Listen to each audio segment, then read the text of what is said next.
গুরু ব্রহ্মা গুরু বিষ্ণু গুরুদেব মহেশ্বর গুরুদেব পরম ব্রহ্ম তস্मै শ্রী গুরবে নমঃ। সমাজে সামাজিক ও আধ্যাত্মিক শিক্ষার অভাব, সেটা নিয়ে আজ আমি কিছু কথা বলবো। আলোচনা বইতে পড়েছি, ঋত্বিক দাদারা ডিপি ওয়ার্ক করতে গিয়ে দেখেছেন মানুষের সামাজিক ও অসুস্থতা ও আধ্যাত্মিক অসুস্থতা এক মহামারী রূপ নিয়েছে। এক লাগামহীন অনিয়ন্ত্রিত জীবনে অধিকাংশ মানুষ অভ্যস্ত হয়ে উঠেছে। নেশাগ্রস্ত, ব্যভিচারিতার, শ্রদ্ধাহীনতা বহু পরিবার অশান্তির বীজ বুনে চলেছে। অন্ন, বস্ত্র, বাসস্থানের বন্দোবস্ত জীবনের একমাত্র উদ্দেশ্য ভেবে নিয়ে দিগ্ভ্রান্ত হচ্ছে। এইভাবে মানুষ সামাজিক ও আধ্যাত্মিক অসুস্থতায় ভুগছে, শারীরিক ও মানসিক রোগে ভুগছে। এই অসুস্থতা বিধানের দায়িত্বে যারা আছেন খোদ ডাক্তারবাবুরা। তাদের জীবন ও সামাজিক আধ্যাত্মিক অসুস্থতার ভীষণভাবে অভাব। বিভিন্ন সমীক্ষায় বলছে ডাক্তারদের মধ্যে মাদকাসক্তি, মানসিক অবসাদ, দুশ্চিন্তা, অনিদ্রা, পারিবারিক অশান্তি, বিবাহ বিচ্ছেদ, ব্যভিচারিতা বিশেষভাবে বৃদ্ধি পাচ্ছে। ডাক্তারদের আয়ু সাধারণ মানুষের আয়ুর তুলনায় অনেক কম। তাই যদি মানুষকে নীরোগ ও সুস্থ জীবনের অধিকারী হতে হয় তবে তাদের সৎ আদর্শে শরণাপন্ন হতে হবে।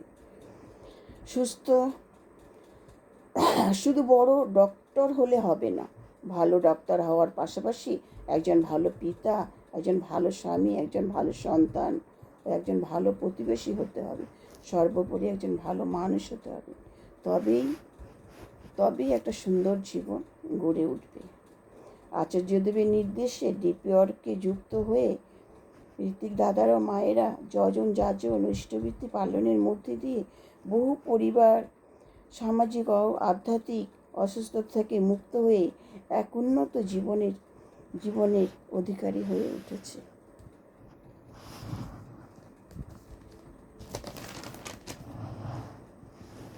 আমরা এদের কর্মপ্রয়াসকে শ্রদ্ধা জানাবো। ডিপি ওয়ার্কের মাধ্যমে তারা মানুষের ঘরে ঘরে পৌঁছে গেছেন।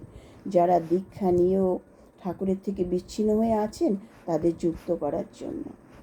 ঠাকুরকে ভুলে তারা বিশৃঙ্খল জীবনযাপন করছে, তাদেরই স্বাভাবিক জীবনে ফিরিয়ে আনার চেষ্টা চলছে।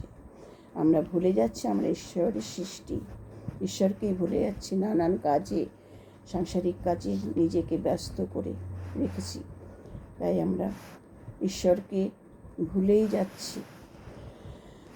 এই হচ্ছে ঈশ্বরকে নিয়ে আমাদের চলতে হবে, তাকে সবসময় স্মরণ করতে হবে, আমাদের আরাধ্য দেবতাকে সাথে নিয়ে চলতে হবে। এটাই আধ্যাত্মিকতা। আর সামাজিকতা, সমাজের প্রতি আমাদের কিছু দায়বদ্ধতা আছে, পরিবেশকে সুন্দর করে তোলার দায়িত্ব আমাদের। এটাই ধর্ম। নিজে বাঁচবো, অন্যকে বাঁচাবো, এটাই ধর্ম। আমাদের জীবন তখনই সুন্দর হবে যখন আমাদের ইষ্ট দেবতাকে নিয়ে চলব, সংসারে তাকে বেঁধে রাখব।